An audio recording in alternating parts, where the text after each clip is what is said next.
another talking thing, so sorry about this. I've been thinking about the Charlie Kirk shooting because it's had some weird shit going on around it. Let's be honest. Everything from supposedly getting the criminal who did this and releasing them, finding the actual criminal, and then forging text messages apparently. It's so fucking weird. Like, I don't understand what's going on anymore.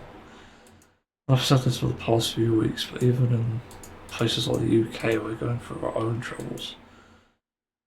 And this is just unrelated to what's going on in other places. It's just made me think about the radicalisation of young people and how it's become so dangerous. I tried to make something about this as well, and I ended up not releasing it. It just wasn't worth it. I don't really have anything to say, to be honest. It just wouldn't really do anything. But eventually I realised that with the shooting and stuff going on, I need to give my insight how I went from someone who would have advocated for political violence and radicalisation to someone who doesn't advocate for it. But I said would have. I didn't actually advocate for it to my knowledge anyway. But I want to say that I was wrong to have that position. And I think I was seemingly reeled in by another person to do that essentially.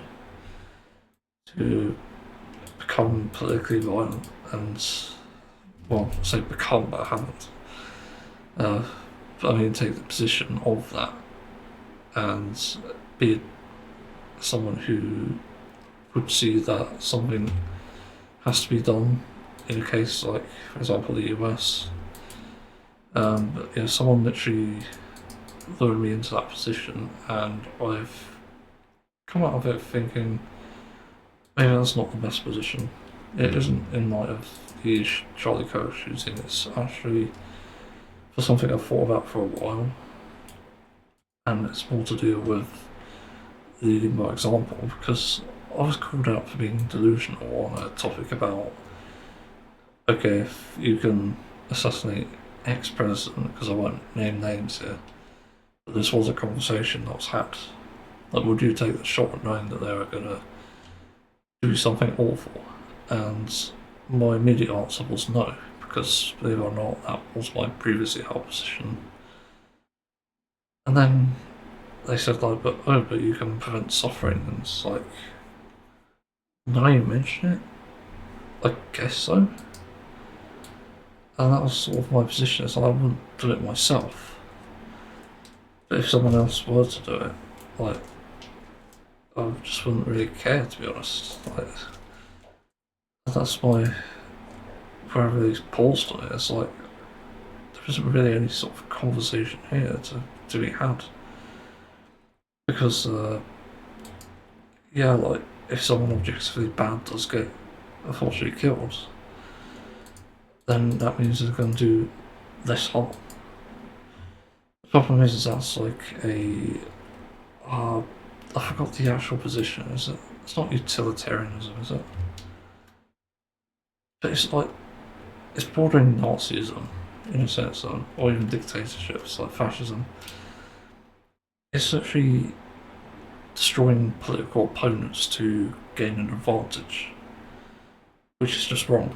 Like this is why Russia is in such a big pile of shit right now, and this is why the US is potentially going to be as well. But doing that is just wrong, and the various things that made me realise that were how you need to lead by example. And I'll bring this up a lot, but leading by example is like one of the single most important things. Just simply because it means that you can do the right thing and prove it through the course of history. Like you can't really censor it. And that means that you'll go through history as someone who did the right thing, as opposed to the wrong thing, like trumpets doing. Like the Catholic Church, what? Charlie Kirk shooter did. Um, and that's really what I believe now. I believe there's a world where we can achieve peace and do it without, again, uh, sparking like a civil war or even political violence. Like, that's something we can achieve.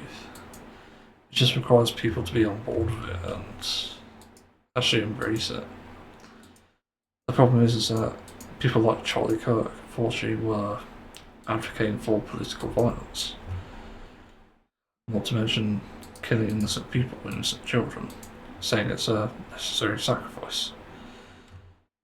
So, when you look at the actual danger, it isn't actually necessarily Democrats or left leaning people. It's often people pushing the narrative regardless of their position. It's pushing the radicalisation, it's pushing the hatred and the constant violence, and also if you prove that you're not open minded, you become more of a target. That was something that was revealed in the text. I don't know if they're forged or not. Again, not sure about it. But that's literally what leads people to the sort of thing. It's like, oh, like, hey Trump, by the way, we're suffering as a nation, as a county, or state even. The state's probably the more accurate one. And he responds by doing nothing. Oh, and now suddenly people in that country, county, state are getting it wrong. Suddenly people in that state are dying. So what do? And it seems you can't do anything. So, yeah, that's what these people to go insane and just do this horrific shit. It doesn't surprise me. That's just for here, really. It's going to happen the more that people end up living in this delusional state of all violence is fine because it means something, but in the end, that just ends up making the world worse. And then suddenly the tables have turned. Let's say we now have a America with who's the other one running for president? Not Joe Biden, Kamala. I can't remember the name. Sorry. Let's just say it's like I don't know. Like, I can't think of anyone who could be president. That's the weird thing. I followed the elections. I don't know how I can't remember. Let's say it's like a Democratic leader anyway that's going into presidency, and suddenly there's a devout follower who's advocating for everything that they've done essentially. Um, and this follower is someone who's very public and has had open debates and stuff, supposedly, and then not had their mind changed on anything. That's going to influence people in a negative light just because, one, there's someone in the spotlight, and two, they've not demonstrated anything to the opposing arguments, essentially. And so what happens is, after a case like Charlie Kirk's, and also no doubt happening around the world as we speak, it ends up resulting in people becoming radicalised and then enacting political violence. And that's essentially how it works. And that's why I don't advocate for it. At least I'm running this off of theory as opposed to any evidence. From that sort of outlook, I can't advocate for political violence in any way or form. And if you look at it this way, if you're already left leaning anyway, imagine if, and they probably have anyway, I've heard some things, but Republicans and far right, if they have committed political violence, then they're already in the wrong.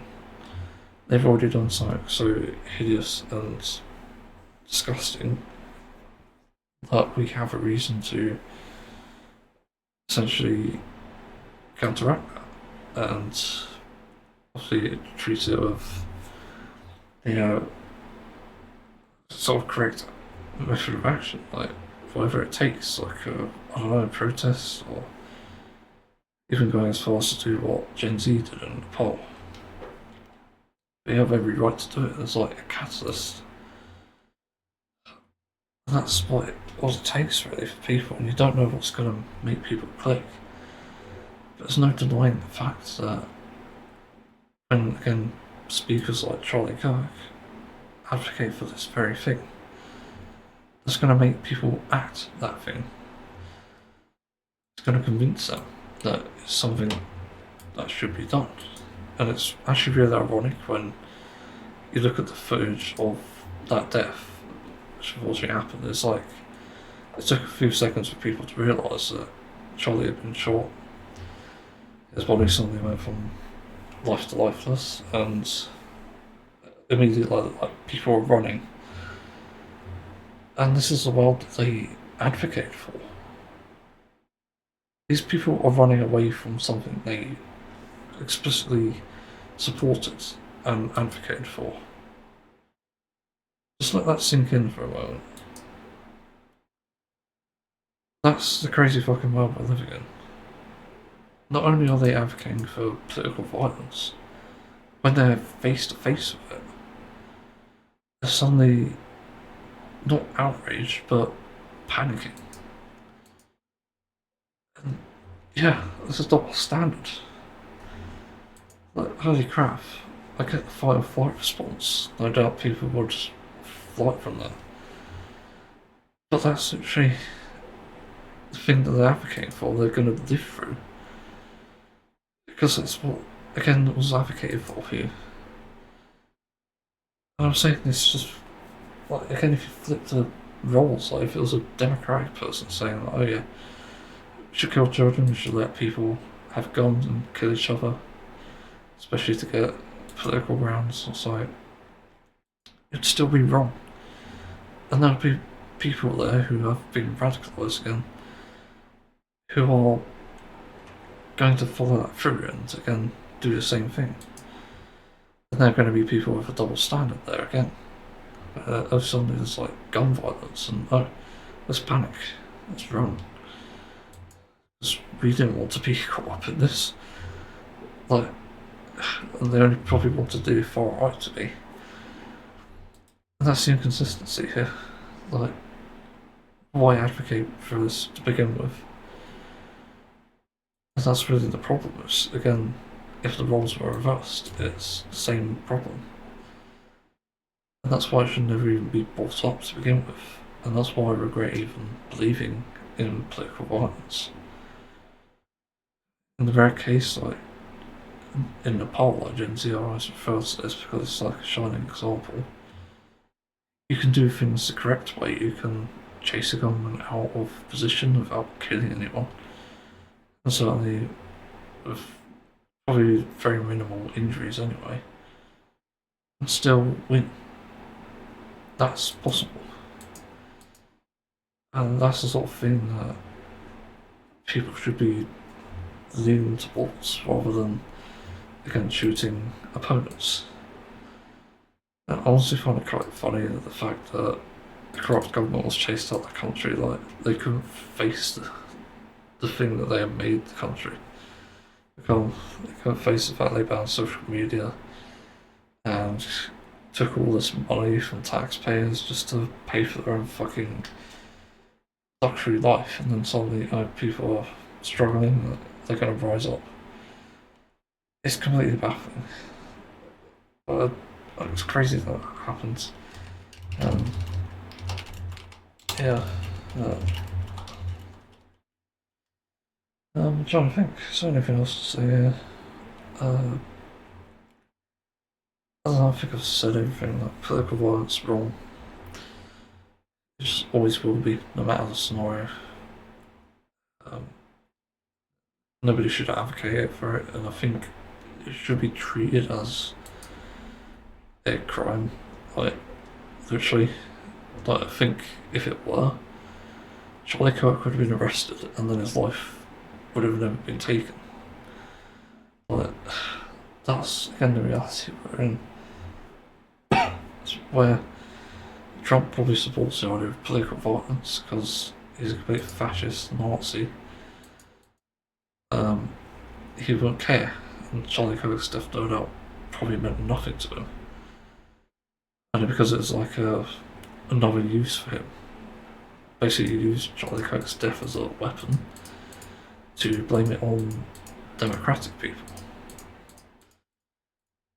So that tells you a lot. It tells you a lot about his position, even other Republicans who, for some reason, still rally behind him, despite mounting evidence that he's a convicted criminal, rapist, paedophile, among many other things.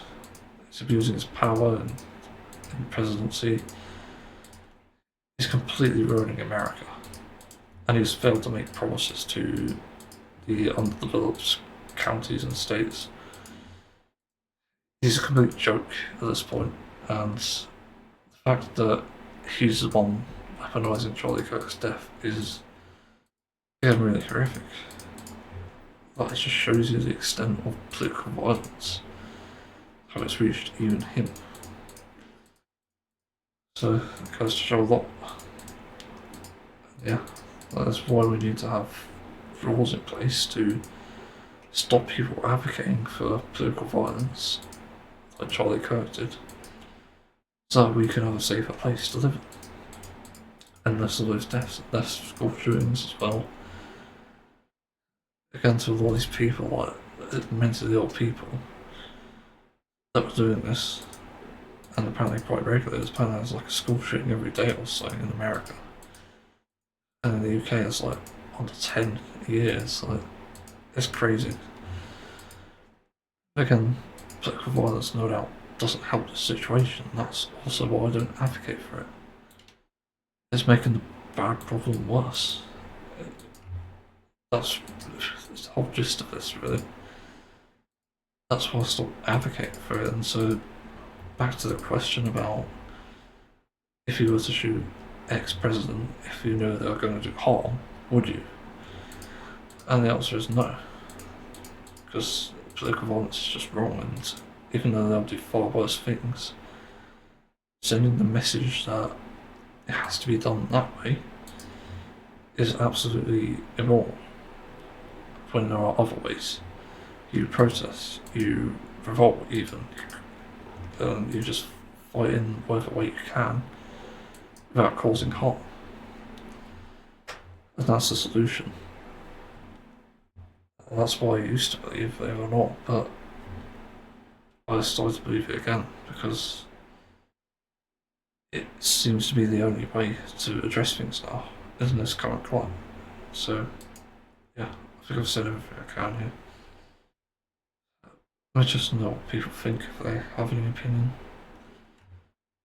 Thanks for listening, and see everyone another time.